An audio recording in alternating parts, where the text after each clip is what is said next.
Alhamdulillah.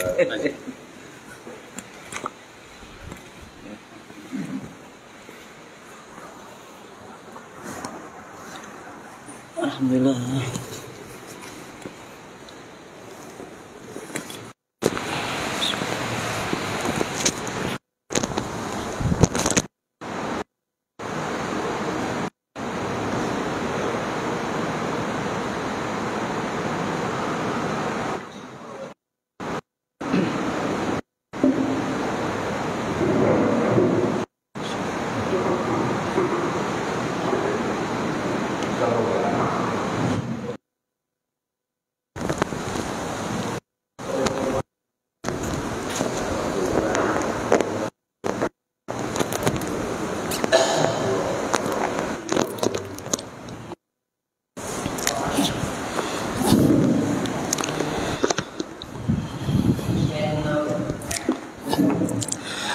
Assalamualaikum warahmatullahi wabarakatuh. Bismillahirrahmanirrahim. Ila hadratin nabiyil mustafa Muhammad sallallahu alaihi wasallam wa ala alihi wa sahbihi ajma'in. Lahumul Fatihah. A'udzu billahi minasy syaithanir rajim. Bismillahirrahmanirrahim. Alhamdulillahi rabbil alamin. Arrahmanir rahim. Maliki yaumiddin. Iyyaka na'budu wa iyyaka nasta'in. Ihdinas siratal mustaqim. Siratal ladzina an'amta 'alaihim ghairil maghdubi 'alaihim waladdallin. Rabbi ighfirli wa liwalidayya amin.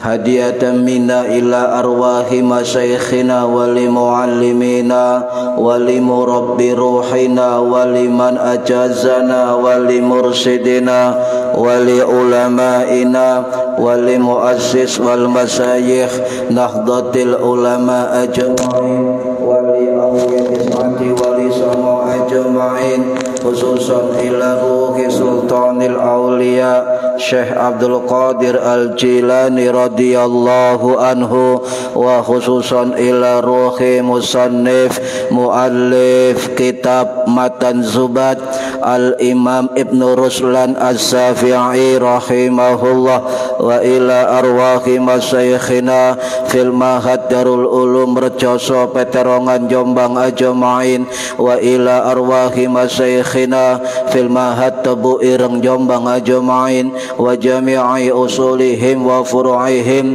wa azwajihim wa dhurriyyatihim wa ahli silsilatihim wa muridihim wa muhibbihim wa jam'iyyatihim wal akhidina minhum radhiyallahu anhum, thumma ila abaina wa ummahatina wa jaddatina wa jaddatina wa ila arwahi man fataha hadhil qaryah wa man aqamaha wa li jami'il muslimina wal muslimat wal mu'minina wal mu'minat al ahya'i minhum wal anwat, khususan ila arwahi ahli kubur man hadara fi hadzal majlis ghafarahumullah wa rahmatullahi alaihim, wa bi barakati majlis ilmi mugi-mugi kita lan keluarga kita sedaya diparingi sehat wal afiat lahir batin, kathah lan barokah rizkine, selamat dunya akhirat, lan boten wonten alangan gangguan menapa-menapa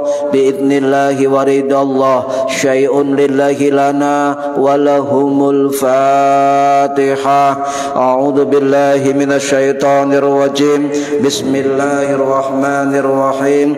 Alhamdulillahi rabbil alamin. Arrahmanir rahim. Maliki yaumiddin. Iyyaka na'budu wa iyyaka nasta'in. Ihdinas siratal mustaqim. Siratal ladzina an'amta 'alaihim ghairil maghdubi 'alaihim waladdallin. Rabbi ighfirli wa liwalidayya amin. A'udzu billahi minasyaitonir rajim. Bismillahirrahmanirrahim. Alhamdulillahi rabbil alamin. Allahumma shalli wa sallim wa barik ala sayyidina Muhammadin wa ala alihi wa sahbihi ajma'in wa la hawla wa la quwwata illa billahil aliyyil azim. Amma ba'du. Ingkang kawula hormati para bapak, para ibu jamaah pengajian rutin kitab Matan Zubat, ingkang kula hormati ketua takmir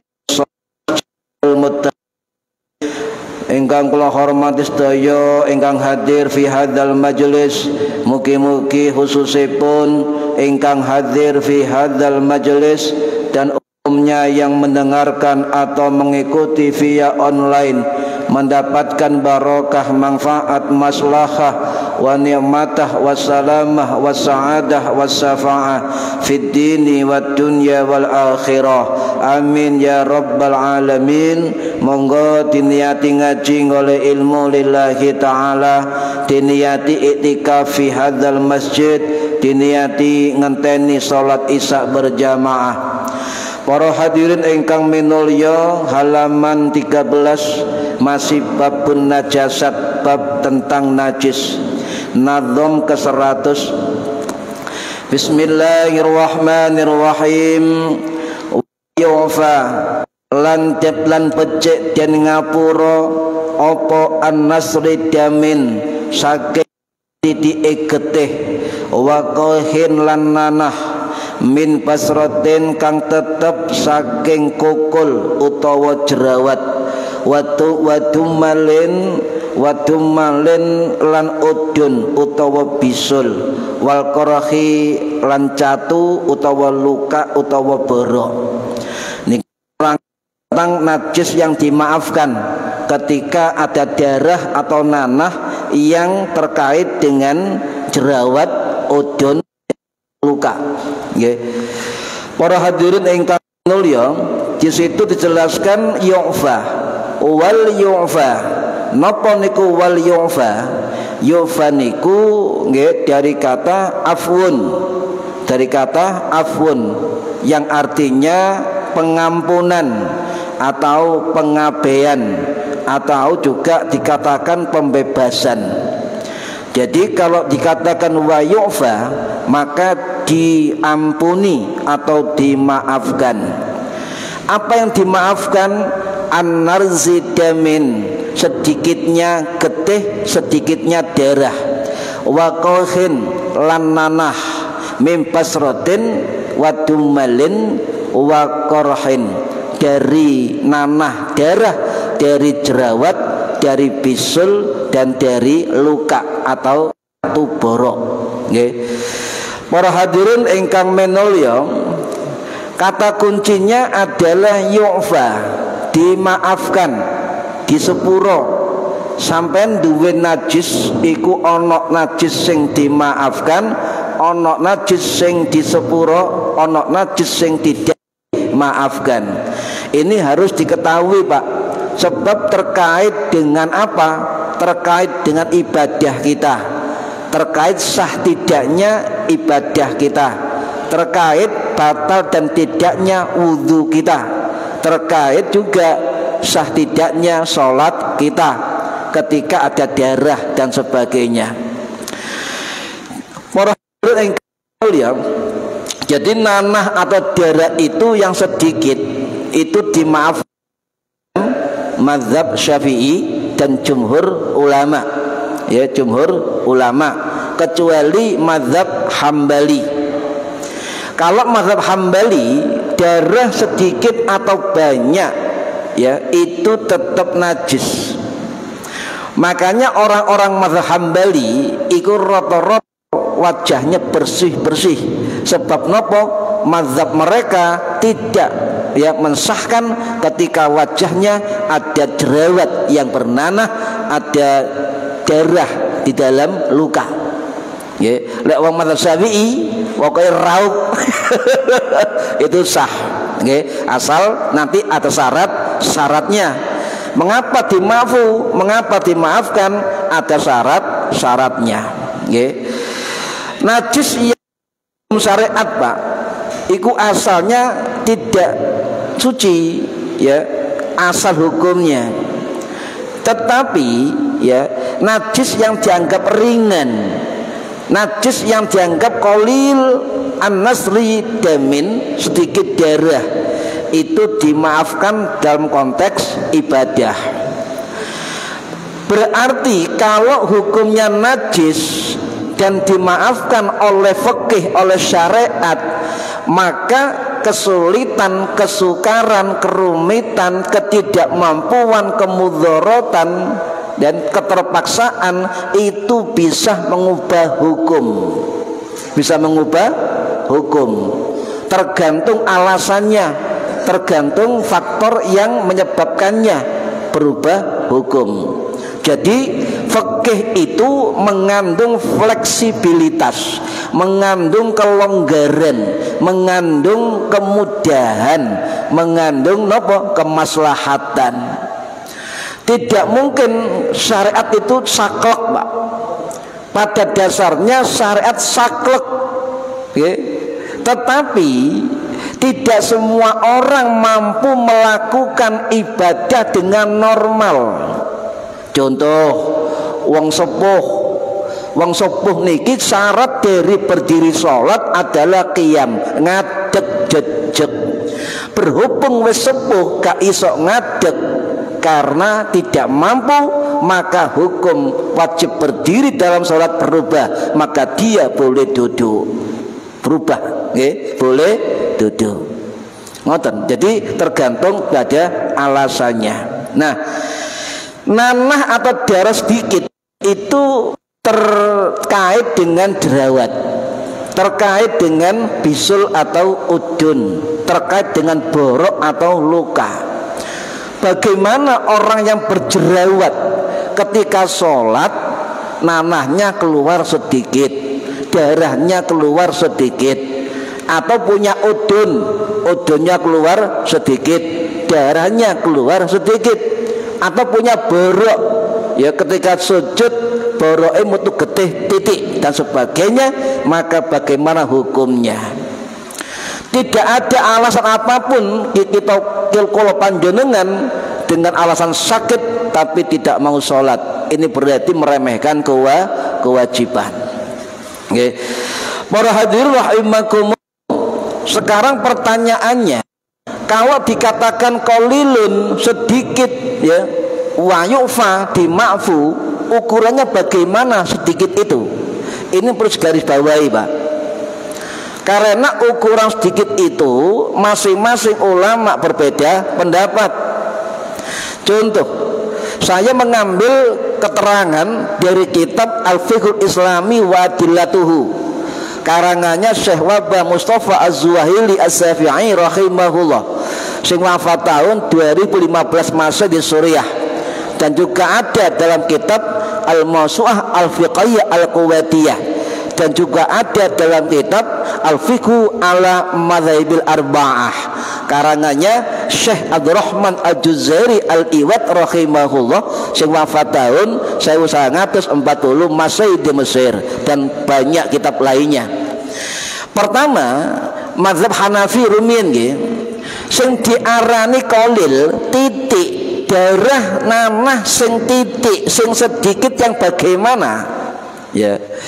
Menurut mazhab Hanafi ini wonten, Pak, dalam kitab Al-Ikhtiyar li Ta'lil Mukhtar, karangannya Imam Abdullah Al-Hanafi rahimahullah, sing wafat tahun 1258 Masehi di Mosul, Iran, niku mengatakan di dalam mazhab Hanafi batasan sedikit darah dan nanah yang tidak najis adalah darah tidak terlalu besar mengalir ke keluar tubuhnya melebihi lebarnya lubang tempat keluar darah. Niki mazhab Hanafi. Misalnya kukule sak kacak jagung, Mbak, kemudian keluar nanah atau darah, maka menurut mazhab Hanafi, jika nanah darahnya keluar tidak melebihi lubang jerawat atau lukanya, maka itu dima'fu. Sinten mazhab Hanafi. Kemudian menurut mazhab Maliki, ya, yang dijelaskan dalam kitab Al-Kharashi Syarah Mukhtasar Khalil, Imam Al-Kharashi Al-Azhari Al-Maliki rahimahullah sing wafat tahun 1690 Masehi di Kairo Mesir menjelaskan batasan sedikit dari fikih adalah tidak lebih dari logam dinar, tidak lebih dari uang logam. Lek sampeyan ro duwe 100 lawas lho nggih, 100 lawas ya menten ya. Nah, Maliki mengatakan kalau darah itu tidak melebihi dari logam dinar maka itu dimaafkan. Sedangkan mazhab Hambali, Syafi'i terakhir mawon nggih, jak nyantol. Mazhab Hambali jumhur ulamanya ini dua pendapat. Cuma jumhur ulama mazhab Hambali menurut keterangan Imam Ibnu Qudamah Ad-Dimashqi Al-Hambali rahimahullah sing wafat tahun 1200 Masehi di Damaskus, dalam kitab Al-Mughni Syarah Mukhtasar Al-Khiraqi, beliau dawuh di dalam jumhur mazhab Hambali ukuran setitik kolil adalah sedikit banyak tidak berlaku. Pokoknya tiap borok, tiap jerawat, tiap luka, lek metu jerawat, metu nanah dan darah, maka menurut mazhab Hambali tetap najis, la ma'fu, tidak dima'fu, la yufalih, tidak berlaku maaf bagimu. Mazhab Hambali. Sedangkan mazhab Syafi'i lebih luas dan luas pengertiannya. Ini kita ambil dalam kitab Al-Iqna, Syarah Anil Iqna, karangannya Al-Imam Al-Khatib Asy-Syarbini rahimahullah sing wafat tahun 1570 Masehi di Kairo Mesir.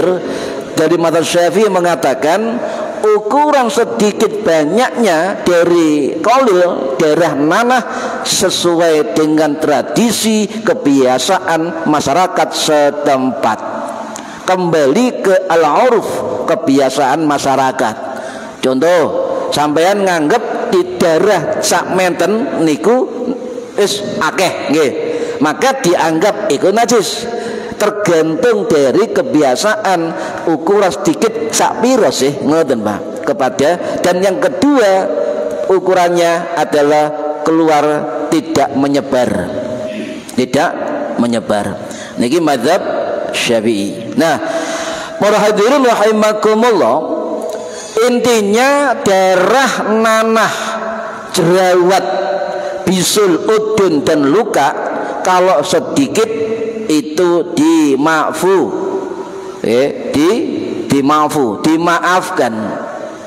Kita harus paham ngeten, tidak semua yang dianggap kotor itu najis. Sebaliknya, tidak semua yang dianggap najis dianggap kotor. Contoh ngeten, ada anggapan kotor oleh pandangan manusia, tapi dalam pandangan syariat itu tidak kotor dan tidak najis. Contoh nopo? Cici itu.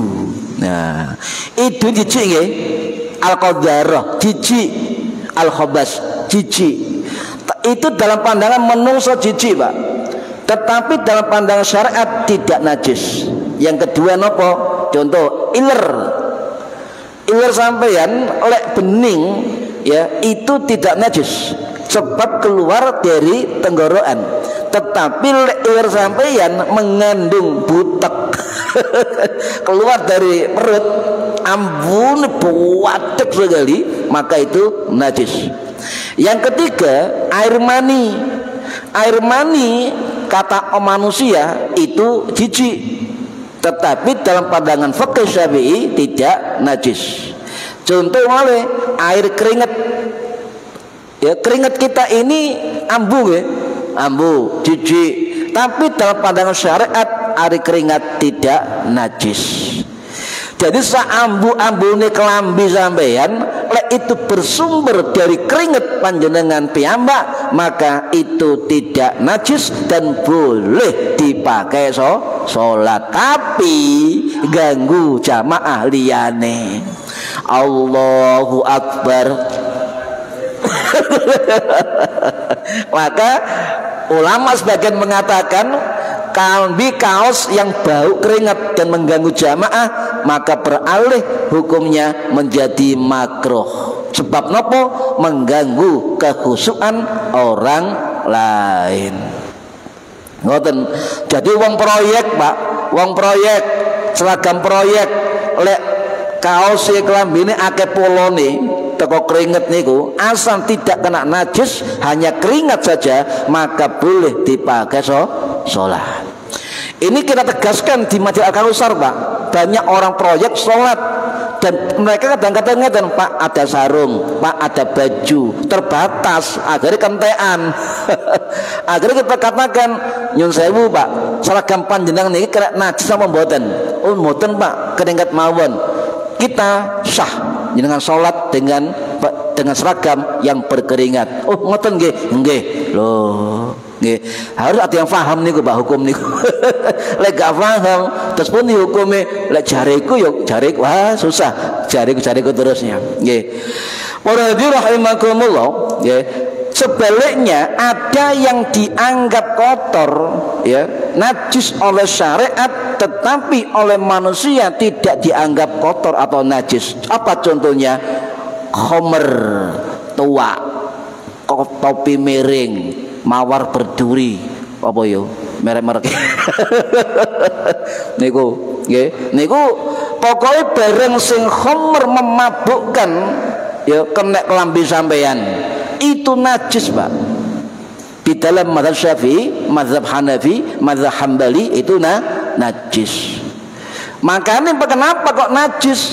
Ojo maneh diombe, kena kelambi sampeyan, kena sarung sampeyan, maka dipakai sholat tidak sah. Sebab bajunya, sarungnya kena air khamr, air keras.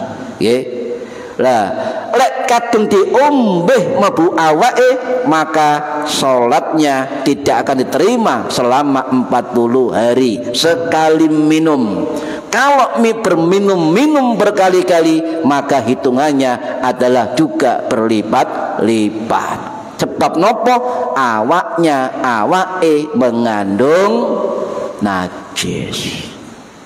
Nah niki, nggih. Para hadirin rahimakumullah. Nah, kalau lanjutkan nggih. Nah, kemudian dalam syariat itu ada kelonggaran, Pak.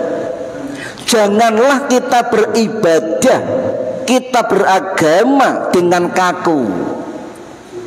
Jangan kita mempraktekkan ibadah seakan-akan ketatnya luar biasa.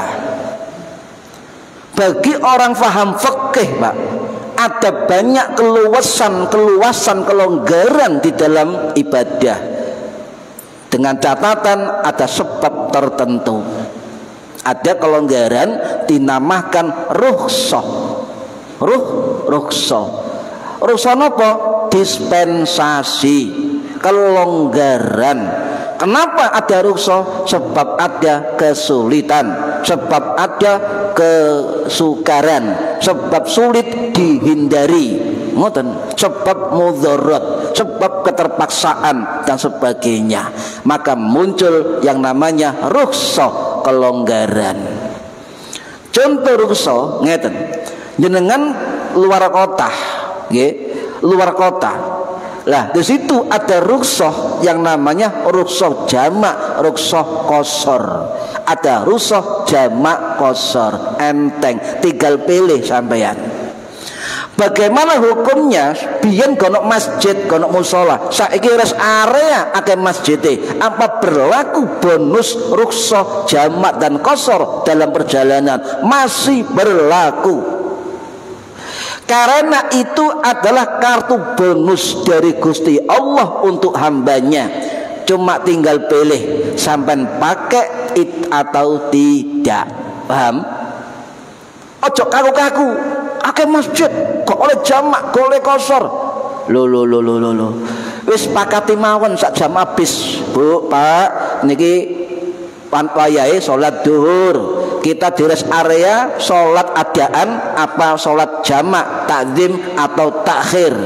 Sepakati mawon. Wis langsung mawon Pak. Kita takhir. Boleh Pak.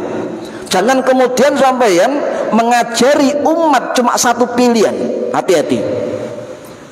Umat ini berhak mendapatkan alternatif ketika mereka terkena kesulitan dan kesukaran dalam beribadah. Oh, berarti aku oleh jamak ya oleh gak jamak. Itu pilihan. Enak agama ini ya ngoten Pak. Contoh meli rukso, panjenengan poso terus lali mangan Pak. Lali mangan. Lek lali sak sendok rong sendok wajar. Lek lali sak piring tidak wajar. Wong lali sak piring. Lu lali.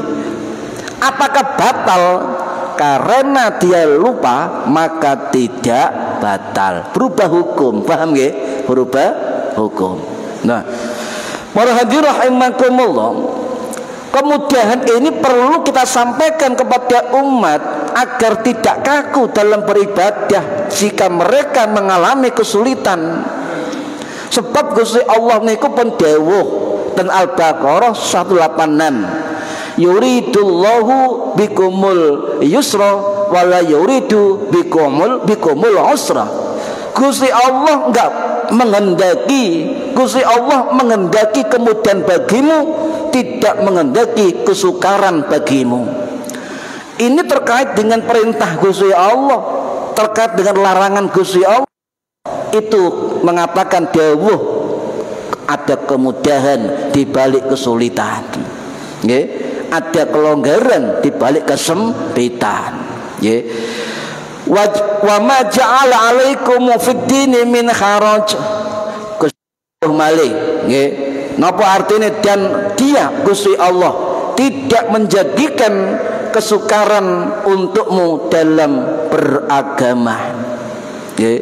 Wa ma ja'ala 'alaikum fid dini min haraj. Al-Hajj ayat 78. Bahwasanya Allah tidak ya menjadikan untukmu kesukaran di dalam beribadah, di dalam beragama. Ini menunjukkan bahwa Allah piyambak niku loh memberikan kelonggaran, kemudahan, keluasan bagi orang-orang yang mengalami kesulitan. Kemudian ditambah dalil hadis Kanjeng Nabi, innad dina yusrun, sak temene gampang, wala yusaddad dina ahadun illa ghalabahu, sak temene agama itu gampang ya, dan selamanya agama tidak memberatkan seseorang melainkan memudahkan menjalankan ibadahnya. Niki dalil Kanjeng Nabi Pak. Setelah Nabi dawuh ngoten, Nabi merintahkan para sahabat sing ngerti-ngerti fikih niku waktu niku. Fasaddidu wa qaribu wa abshiru. Perintah 3 Kanjeng Nabi kanggo wong-wong sing ngerti fikih niku waktu itu. Napa? Fasaddidu, luruskan, tegakkan kemudahan di tengah-tengah umat dalam beribadah jika ada kesulitan. Wa qaribu, dan dekatlah dengan umat, berikan mereka pelajaran dan peringatan bahwa agama itu tidak berat ya. Wa abshiru, dan berilah kabar gembira pada mereka, sebab agama itu agama yang gembira, bukan agama yang susah. Nah niki paham. Niku beragama nggih. Nah, oleh karena itu syariat ketat nggih, syaratnya ketat Pak, perintahnya ketat ya, tetapi ada kemudahan jika ada kesulitan nggih, paham nggih? Niki yang perlu diluruskan. Dan Kanjeng Nabi pun sanjang rumiyin nggih. Niki hadis sahih riwayat Abu Hurairah radhiyallahu an sing wafat tahun 678 Masih di Baqi, riwayat Imam rahimahullah sing wafat tahun 870 Masih di Bukhara Uzbekistan, riwayat Imam Muslim rahimahullah sing wafat tahun 875 Masih di Nesebur Iran. Hadis sahih jiddan muttafaqun alaih. Nabi dawuh, idza amartukum bi amrin fa'tu mastata'tum, kata Kanjeng Nabi, apabila diperintahkan kepada kalian mengerjakan suatu perkara, ya, fa'tu mastata'tum, maka lakukan semampu kalian. Paham? Fa'tu, kerjakan, ya, mastata'tum, semampu kalian. Niki para hadirin rahimakumullah, akhirnya para ulama menyusun ijtihad yang dimaksud oleh Gusti Allah, dimaksud kali Kanjeng Nabi, maka disusunlah namanya fikih. Fikih apa? Rukhsah, kemudahan. Ono 4 faktor kemudahan. Siji, ya, jika najis tidak lihat. Contohnya apa? Sampai nguyuh nok jeding, masih sarung diangkat, masih celana dilepas, percikan air kencing yang halus tidak terlihat pasti memercik ke tubuh kita, nggih? Pasti, Pak. Nggih, di celana kita, di sarung kita, setitiknya tapi tidak terlihat, maka ada kelonggaran, ada rukhsah, ma'fu, dimaafkan ketika percikan air kencing yang tidak terlihat dan sedikit itu kena sarung dan pakaian kita. Yang kedua, najis sulit dihindari, ada ma'fu. Contoh, jadi lantai masjid akeh taek manuk, nah kene gak ono ya. Taek manuk, sampean waduh sembahyang apa iki? Gak sembahyang, tetap sholat. Maka misalnya sampean sholat ya, cari yang tidak ono taek. Atau barangkali ketika sujud ono taek, maka sujudnya agak miring, tidak apa-apa, sebab itu rukhsah.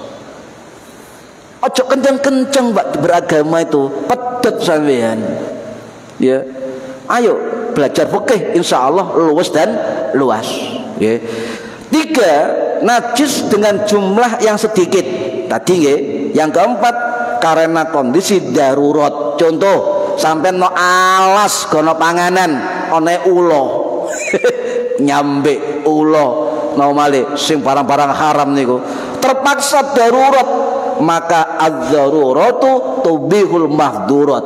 Boleh, maka yang haram menjadi halal sebab daripada jiwa kita yang mati di tengah hutan. Boleh. Berarti contoh, hukum bisa berubah dengan alasan-alasan tertentu sesuai syariat. Nggih. Niki paham mboten nggih? Paham nggih? Nggih. Para hadirin rahimakumullah. Nggih. Makanya jika ada kondisinya saya Mbak, kondisi memberatkan, kondisi menyulitkan, kondisi tidak mampu, kondisi terpaksa, dipaksa, maka muncul kemudahan. Tapi kemudian itu enggak sakrape kita, tetap berujuk kepada pendapat para ulama. Karena apa? Merekalah yang bertanggung jawab tentang hukum-hukum yang mendekat kepada Allah dan Rasulnya. Kita orang awam ikut saja pendapat ulama, enak Pak, ya, karek matenge, masalah nggak rujak. Ulama biyen golek temune, golek sambele, golek nopo. Lah kita niki wis ana rujak karek mangan. Karek mangan. Lho, saiki ana wis karek mangan niku diracik para ulama, sik takon iki ndi iki? Teko ndi? Regane piro? Halal apa haram? Nyolong apa gak? Alah. Suwe-suwe sampai yang gak mangan rujak, mamang, ragu-ragu. Dalam kaidah fikih dikatakan makanan yang halal kalau sampai ragu-ragu dan dominan keraguannya ini dari barang haram, maka menjadi haram. Hati-hati. Nggih. Niki.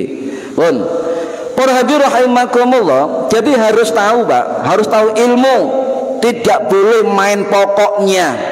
Secara sosial baik, tetapi kadangkala secara fikih syariat tidak baik. Ya.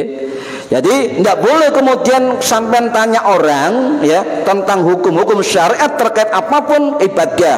Apa hukumnya? Pokoknya apa hukumnya? Apa jari aku? Mohon maaf, kata Gus Baha, jawaban ini jawaban yang menyesatkan umat, tidak mencerdaskan umat. Ya. Hati-hati, Pak. Imam Ghazali dawuh ngeten, jika ada orang yang tidak paham syariat kemudian menjawab dengan mudahnya ilmu syariat yang dia nggak tahu, maka berarti dia sesungguhnya kelihatan rajin bersyariat tapi pada dalamnya meremehkan syariat Gusti Allah. Bungkus tok ketok syariat tapi jerone tidak bersyariat. Yes, gampang sih Pak. Ya. Nah, kategori najis terus pundi? Hadirin. Nggih. Sik lami nih. Nggih. Kurang? Belum, nggih. Nah, di dalam kitab fikih Syafi'i, coba kita fokus pada mazhab Syafi'i nggih. Nah, karena kita pengikut mazhab Syafi'i. Kategori ma'fu anhu, najis yang dimaafkan, itu kedah kita pahami nggih. Nah, di dalam kitab nggih, kitab Manzumah Ibnu Aimat fil Ma'fuwat karangannya Imam Ibnu Aimat Al-Misri As-Syafi'i rahimahullah ya, sing wafat tahun 6 Masehi di Mesir niku dawuh ngeten Pak nggih. Di dalam kitab beliau yang terkandung 290 nazom fikih nggih, beliau mengatakan najis ma'fu di dalam mazhab Syafi'i itu ada 60 jenis. Kemudian Syekh Al-Faqih Mustafa Abdul Nabi rahimahullah dalam kitab fikih yang mengatakan bahwa ma'fu anhu itu dalam mazhab Syafi'i ada 70 jenis. Awake Pak ma'fu anhu. Lho. Lek sampean ngerti niki Pak, sampean enggak mamang ketika ibadah. Enggak mamang sama sekali. Bahkan menumbuhkan keyakinan bahwa kita dalam kondisi suci atau tidak najis. Yes. Coba contoh ya. Dalam kitab yang lain dicetuskan ternyata dioncai maneh. Ulama kontemporer menyatakan najis ma'fu itu ternyata ada 51 jenis. Wakeh Pak. Lek ngaji kitab niki wonten. Jadi kitab tentang napa? Tentang fin najasati ma'fu anha. Kalau kitab ini tentang napa? 51 jenis ma'fu. Nggih. Lek ngaji kitab kuatah Pak. Terus nggih. Contoh nggih. Kullu damin yasiri min adamiyin wa ghisi wal kalbi wal khinziri. Saben-saben getih yang sedikit min adamiyin saking manusia wa ghairihi lan selain manusia termasuk kewan siwa selain al kalbi wal khinzir anjing dan babi. Darah yang sedikit kata beliau Ibnu Aimat rahimahullah ya, kullu damin yasiri min adamiyin wa ghairihi. Jadi setiap darah yasir yang sedikit dari manusia dan hewan itu ma'fu, dimaafkan sedikit loh Pak. Kemudian damu waqaihu juruhi walau kana katsiran, darah dan nanah luka pun banyak. Dijelaskan syaritota ayyakuna minal insan nafsihi walam takum bi fi'lihi aw tazawaza mahillaha. Ngeten. Dengan syarat tadi dikatakan darah nanah luka sekalipun banyak itu ma'fu syaritota dengan syarat sebagai berikut. Kenapa? Darah dan nanah itu berasal dari dirinya sendiri. Pertama. Yang kedua, keluar dari tubuhnya sendiri. Dan yang ketiga, tidak melewati area lukanya. 3 syarat ini walaupun banyak ya, tapi dimaafu. Tapi jarang. Pasti netes nih Bang, pasti netes. Loh. Dereng ya. Nggih. Fa in kanat bi fi'lihi aw tazawwajat makhillaha fala yu'fa anha bal anil qalili faqat. Ya, jika luka tersebut ya sebab perbuatannya sendiri ya atau melewati lukanya, maka tidak termasuk kategori ma'fu anhu. Tapi lah sedikit siji metu teko awake dhewe, tidak melebar dari tempatnya, keluarnya darah tempatnya nanah darah. Yang ketiga tidak melebar mana-mana, maka itu yang sedikit dikatakan ma'fu, dimaafkan. Paham nggih? Niku syarat nggih, syarat dikatakan ma'fu anhu. Jadi kalau baleni nggih ma'ul kuruhi wan nafaqati wal judari. Darah bisul udun, darah cacar pun Mbak lek ku meletos ya tus, dan itu sedikit maafu, dimaafkan. Disana sampai ambil tisu basah sampai bersihkan. Dah sudah, tidak batal wudhunya. Paham nggih? Kokol bedes tus kemudian tidak sampai banyak, hanya nempel sampai cukup tisu dikeringkan, sudah sah, tidak batal wudhunya. Darah sampai keluar ngeten Pak, sampai duwe darah borok salat nggih, perban rumiyin nggih. Diperban, kemudian ketika sholat kok keluar darah, tapi hanya diperbannya dan tidak banyak, maka tidak najis, ma'fu, dimaafkan.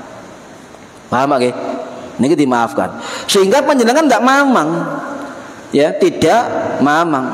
Jangan kemudian sampean ngaji fikih ke YouTube ustadz yang bermazhab Hambali, keliru panjenengan.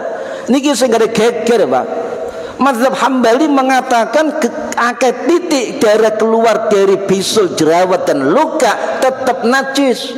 Kita mazhab Syafi'i, mazhab Maliki dan mazhab Hanafi mengatakan bahwa darah yang keluar sedikit dari bisul, udun, jerawat dan luka tidak najis. Hati-hati jenengan senau ngaji di YouTube medsos lek garo background ustadz Pak. Paham nggih? Mangko mau ngaji, ono YouTube najis. Sik. Mazhab apa sik ustaz? Mazhab Wahabi. Oh, pantes. Hambali pantes. Biarkan mereka berpendapat, tapi kita punya mazhab sendiri yang mengatakan tidak najis. Paham? Hati-hati Pak, medsos sampean garo ustaz niku background napa? Nggih. Niki perlu dilacak. Carilah sos yang betul-betul itu pasti aswajannya, pasti NU-nya, pasti mazhab Syafi'inya. Gus Baha, sama lagi Buya Ar-Razi, sama lagi Gus Kausar, sama lagi Buya Yahya, sama lagi niku. Itu jelas orang-orang Ahlus Sunnah wal Jamaah. Kalau ini kadang sering debat Pak kali tiang niku, anu Ci, iku ono keterangan YouTube ngaten. Sik. Sampean kok NU mazhab Syafi'i kok malah nyekeli mazhab Hambali. Enggak anu dah, enggak bahaya dah. Nggih. Paham Pak? Bu, paham nggih? Ya, ngaji online cari yang betul-betul berilmu dan backgroundnya mazhab Syafi'i. Cek napa? Cek nyambung kali ibadah kita. Nggih. Para hadirin rahimakumullah. Kemudian nggih tentang sampai jerawat dipencet. Jerawat dipencet. Set, metu nanah, metu darah. Gimana hukumnya? Katakanlah yang sewu Pak, jenengan kate salat, mari wudu, gatel jerawate nggih. Terus dipencet. Loh, jebol getene. Loh. Nah, gimana hukumnya? Tidak najis sebab darah sedikit tidak melebar dan keluar dari bisul sendiri. Cukup dilap kali isu, srit, atau dibasahi air, srit, sudah selesai, tidak batal wudhunya. Paham? Kecuali sampai ragu-ragu. Loh, ketiyen titik, waduh, wes wudhu maneh. Wong ragu. Nggih. Paham nggih? Para hadirin rahimakumullah. Nah, kemudian sampean ana nyamuk. Nyamuk lho, Pak. Sampean salat ana nyamuk. Jenenge wong Jawa, refleks. Kepencet darahnya. Nggih. Lek sampeyan bermazhab Hambali, najis batal salatnya. Sebab ada darah sedikit banyak batal. Tetapi kita mazhab Syafi'i mengatakan darah nyamuk yang sedikit dan itu sedikit tangan kita tidak najis. Najis tapi dimaafkan. Nggih, sampun telas. Paham nggih? Nggih, mugi-mugi manfaat fid dini wad dunya wal akhirah. Al-Fatihah. A'udzubillahi minasyaitonir rajim. Bismillahirrahmanirrahim. Alhamdulillahirabbil alamin arrahmanir rahim maliki yaumiddin. Iyyaka na'budu wa iyyaka nasta'in. Ihdinas siratal mustaqim. Siratal ladzina an'amta 'alaihim ghairil maghdubi 'alaihim waladdallin. Rabbighfirli wa liwalidayya amin. A'udzubillahi minasyaitonir rajim. Bismillahirrahmanirrahim. Allahumma shalli wa sallim wa barik ala sayyidina Muhammad walhamdulillahi rabbil alamin. Allahumma alimna ilmal Qur'an wa alimna ilma la ilaha illallah wa alimna min ladunka ilman nasiru bihi kamil mahyatil aman. Wa sallallahu ala sayyidina Muhammad walhamdulillahi rabbil alamin. Wallahu a'lam bissawab. Assalamualaikum warahmatullahi wabarakatuh. Allahumma sholli ala Muhammad.